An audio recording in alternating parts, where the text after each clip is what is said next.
Meron isang napakagandang dalaga na nagsiselebrate ang kanyang debut.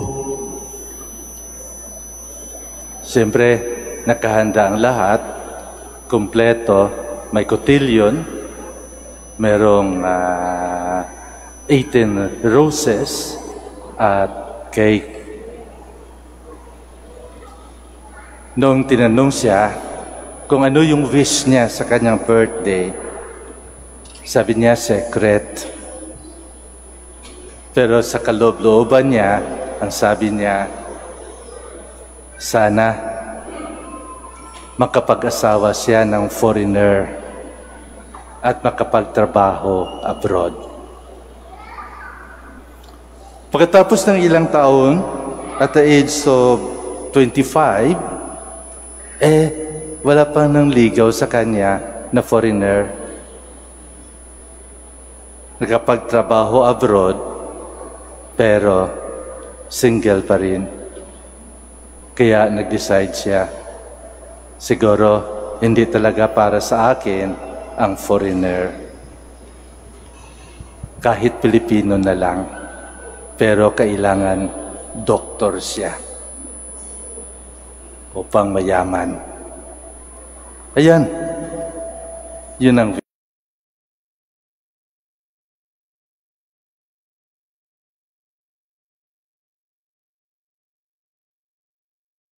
workers. Ayaw niya. Gusto niya kasi doktor. Sabi niya, uwi na lang ako. Matagal na rin ako dito. At umuwi siya. Pagdating ng 30 years, aba, wala pa rin. Sabi niya, kahit engineer na lang, okay na sa akin. Mayaman din yun. After 30 years, 35 years, hanggang 40 years, tinitingnan niya ang kanyang mukha sa salamin. Aba, may mga wrinkles na.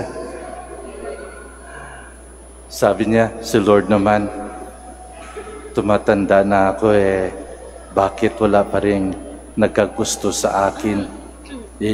Engineer na lang nga yung hinihingi ko. Lord, sabi niya,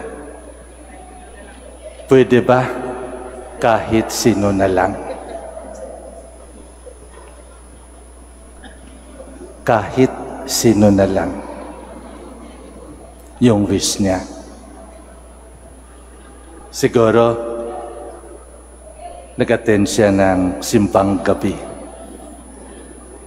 At sa simbang gabi na ito, sana matuloy na ang kanyang wish na kahit sino na lang.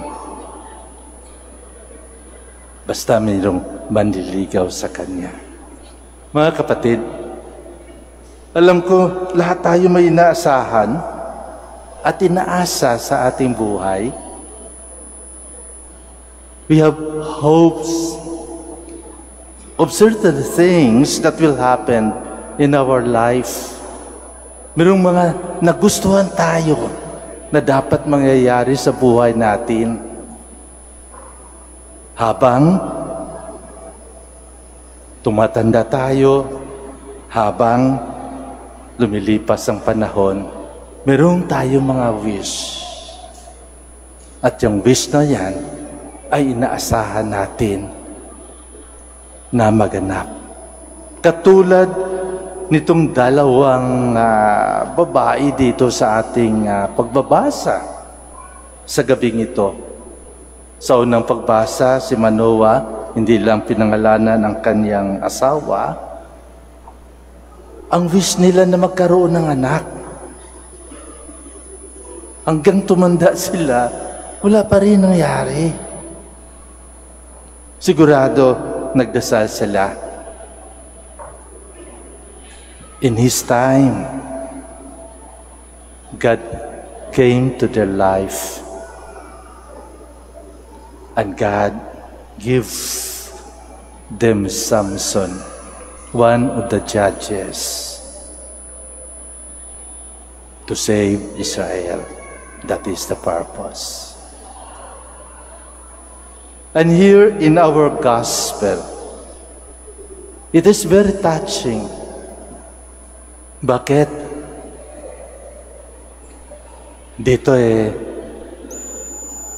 mag-asawa, faithful, and very devoted to God, yet kulang ang kanilang buhay. Para sa mga Israelitas, ang isang babae, ang isang asawa na hindi makapagbigay ng anak o hindi makapanganak, disgrace sa pamilya. Para bagang may penalty para sa kanya. May kasalanan. Kaya nakakahiya. Kaya ito yung dasal nila. Ito yung dasal nila. But they never say hopeless in their life. They keep on praying. And that is why when the angel appeared to Zechariah while he was fulfilling his duties at the sanctuary, the angel told him, "Your prayer is answered." Answered prayer. And what is that prayer? That his wife, Elizabeth, will bear him a son. Nagulat si Zechariah. Bakit? Nagduda siya. Yung hinihingi nila na magkaroon ng anak upang masave sa disgrace ang kanyang asawa, pinagdudahan pa. At bakit nagdududa siya? Very realistic lang po si Zechariah siguro. Sabi niya, sa tandang ko ito, sa tanda na ni Elizabeth, tuyo na, magkaanak pa kaya?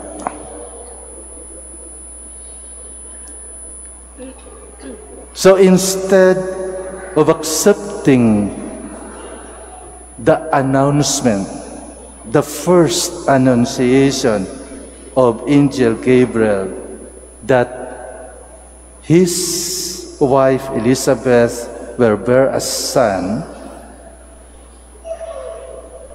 Gabriel told him, "Because you do not believe, I will make you speechless, mute, until the time when your son will be born." Ayan. Kaya naging pipi siya. Hindi makapagsalita. Siguro, sabi ng anghel, ayoko yung reklamo, yung reklamador, yung dasal ng dasal, hingi ng hingi, pagkatapos magre-reklamo kung ano yung ibibigay sa kanya. I think this is a reality, di ba? Kahit tanungin natin ng ating mga sarili, kung bakit nandito tayo ngayon, meron tayo inaasahan, meron tayong mga wish sa ating buhay. Kaya lang pag tumagal, nagrereklamo tayo, nagtatampo tayo sa Diyos, inaaway pa natin ang Diyos. Hindi na tayo magsisimba, hindi na tayo magdadasal. My dear friends, in His time, God made things beautiful in our life. In His time. Huwag nating pangunahan ang Diyos. Alam ng Diyos kung ano ang kagustuhan natin. Alam ng Diyos kung ano ang dapat ibigay sa atin. I think we have to reflect on what Elizabeth, in the last part of our gospel, said.